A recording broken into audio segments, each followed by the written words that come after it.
4000, కోడలికి 2,500.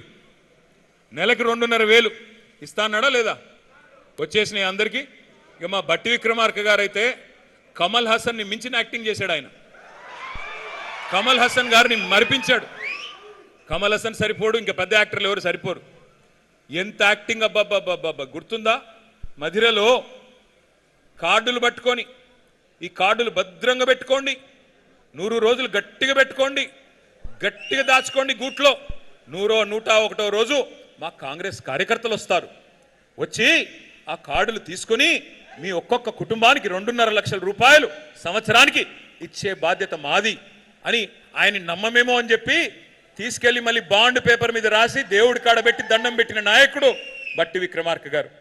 అయ్యా బట్టి గారు, నేను అడుగుతా ఉన్నా మీ ఖమ్మం జిల్లా వేదికగానే, ఏడబెట్టుకోవాలి కార్డులు? ఇప్పుడు భద్రంగా పెట్టుకోమంటివి కదా, ఏడబెట్టాలా? ఏం చేయాలా? నీ కార్డుల్ని బొందబెట్టాలనా, సంవత్సరీకం చేయాలనా? నీ గ్యారంటీ కార్డులకి, నీ గ్యారంటీ గ్యారంటీకి ఏం సమాధానం చెప్తావు అని అడుగుతా ఉన్నా. సమాధానం చెప్పేటోడు లేడు. కానీ కొత్త డైలాగులు నేర్చుకున్నారు వీళ్ళు, విచిత్రమైన డైలాగులు. ఏమయ్యా మరి మీరేగా చెప్తిరి, 100 రోజులు అంటివి, 6 గ్యారంటీలు అంటిరి, అన్ని 3 నెలల్లోనే మ్యాజిక్ చేస్తామంటారు కదా. 13 హామీలు, 6 గ్యారంటీలు, 13 డిక్లరేషన్లు, 420 హామీలు, శాతభారతం అంత రాశారు కదా. ఏది నాయనా మరి 3 నెలల్లో హామీలు అంటే? ముఖ్యమంత్రి గారి మధ్యన కొత్త డైలాగ్ కొడుతున్నాడు. ఏమంటున్నాడు ఆయన? ఎంత కండలు తిరిగిన పెహల్వాన్ అయినా 3 నెలల్లో పిల్లలు పుట్టిస్తాడా? మనకు తెలియదా? 3 నెలల్లో పిల్లలు పుడతారో పుట్టరో మనకు తెలియదా? అది ముఖ్యమంత్రి గారు చెప్పాలనా? ఒక ముఖ్యమంత్రిగా ఎట్లాంటి వాళ్ళని చూసాం మనం? ఒక ఎన్టీ రామారావు గారిని, ఆ తర్వాత చంద్రబాబు నాయుడు గారిని, ఆ తర్వాత రాజశేఖర్ రెడ్డి గారిని, ఆ తర్వాత రోసయ్య గారు, కిరణ్ కుమార్ రెడ్డి గారు, ఆ తర్వాత మన నాయకుడు కేసీఆర్ గారు.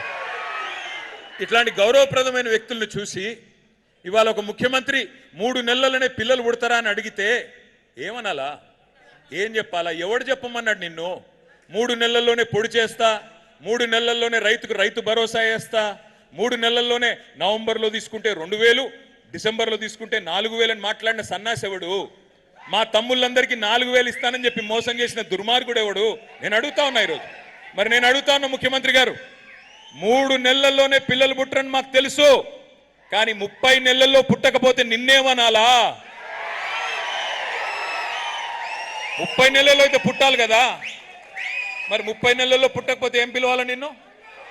మరి మళ్ళీ ఏమన్నంటే ఈయనేదో అన్నాడని మళ్ళీ ఒక కేసు పెట్టుకో. కేసులు ఏం కాదు, ఎన్ని పెట్టుకుంటావో పెట్టుకో, నాకేం భయం లేదు. నేను ఒకటే అడుగుతా ఉన్నా. వెనకటికి ఎవడో మొహం బాగాలేక అద్దం బల్ల కొట్టుకున్నాడంట. మొహం బాగాలేదు అడిది. ఏమయ్యా నీ మొహం ఇట్లా ఉందంటే పోయి అద్దం బగలు కొట్టాడంట. అట్లా ఉంది రేవంత్ రెడ్డి గారి ప్రభుత్వం. ఏమయ్యా మరి నీకు చేత కావట్లేదు పరిపాలన, రైతు బంధు వేయవు, చివరికి యూరియా ఇయ్యవు కదా, రైతు బంధు వదిలి యూరియా ఇచ్చే తెలివి లేదు నీకు. ఇప్పుడు కొత్తగా మా వీరన్న చెప్తున్నాడు, ఇప్పుడే ఏదో యాప్ పెట్టాడంట. యాప్ ఆడ షాపులో ఉండే కదా ఈ యాప్లో ఇచ్చేది. షాపులో ఉండాలి నా ముందు, అప్పుడే కదా యాప్లో నొక్కితే వచ్చేది. ఆడ షాపులోనే దిక్కు లేదు.